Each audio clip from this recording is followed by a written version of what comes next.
Yeah. All right, so current staff, Mario Cristobal. Yes. You got a relationship with Mario at Great University of Miami? relationship. Yes. Yeah. You know, he's one of the few guys that, you know, that took me in when I was at Champaign, when he was at University of Alabama. You know, when I used to visit Alabama, you know, he used to allow me to stay at his house. So, you know, we ended up having a good relationship from then. And then when he went to Oregon, he kept the same number.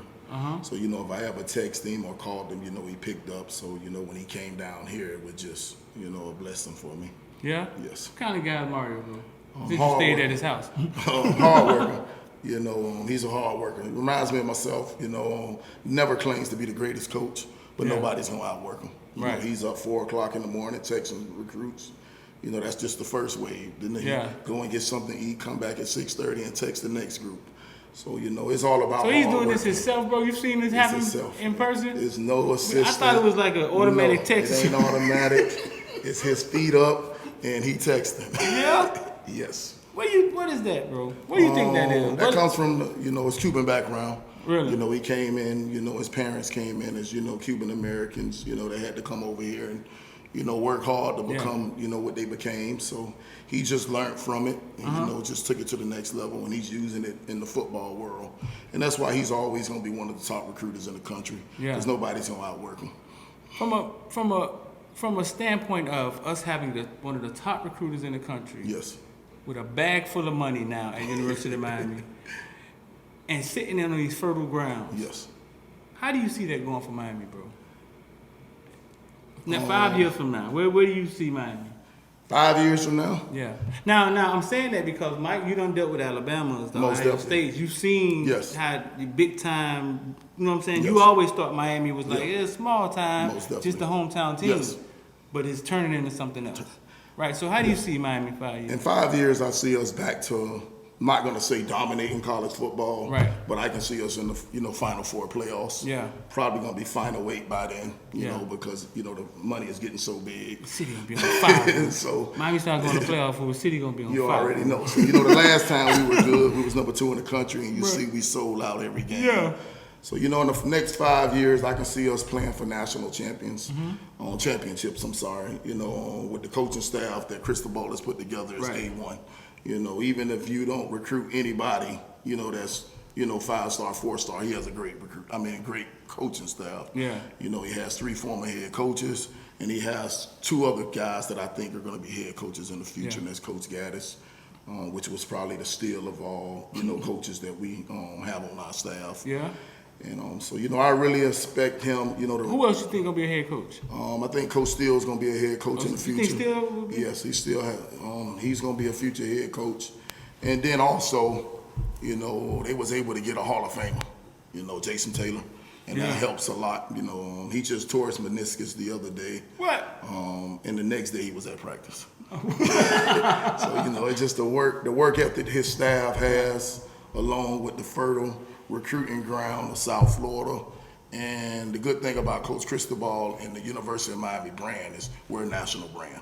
Right. So, you know, you can go in Washington, you can go across the country, and everybody's gonna know the University of Miami brand. Right. So, you know, I just think, you know, don't try to come back in 1 year. Like I always tell them, you know, businesses are made in 3 to 4 years. I can see in 4 to 5 years, University of Miami being, you know, top 2, 3 on a regular basis. Yeah? Yes.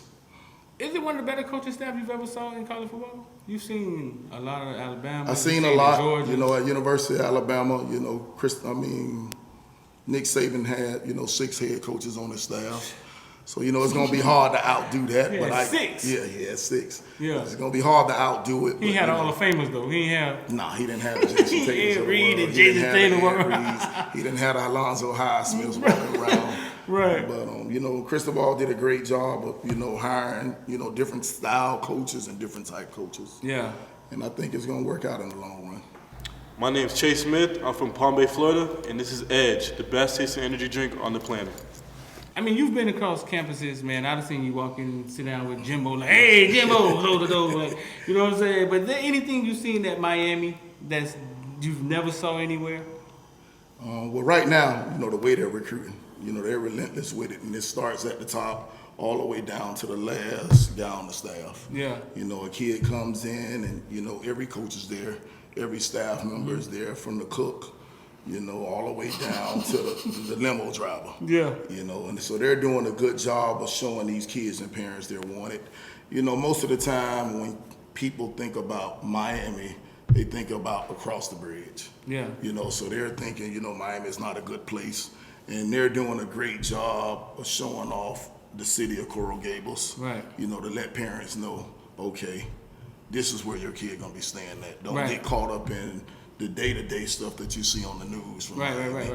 On big-time football, like in South Florida, it helps them get to that level that they need to get to. Right. Listen, man, I know y'all see me and Polkway and Lakeland going back and forth, but this is not serious. I mean, it's Florida versus everybody. But sometimes families got to sit down and have real conversations. Most definitely. You know what I'm saying? And be real about things. So there's no beef. I mean, I'm a 40-year-old man, bro. This is about business to me. Y'all ain't never seen me beef with nobody. That's clown shit. You feel me?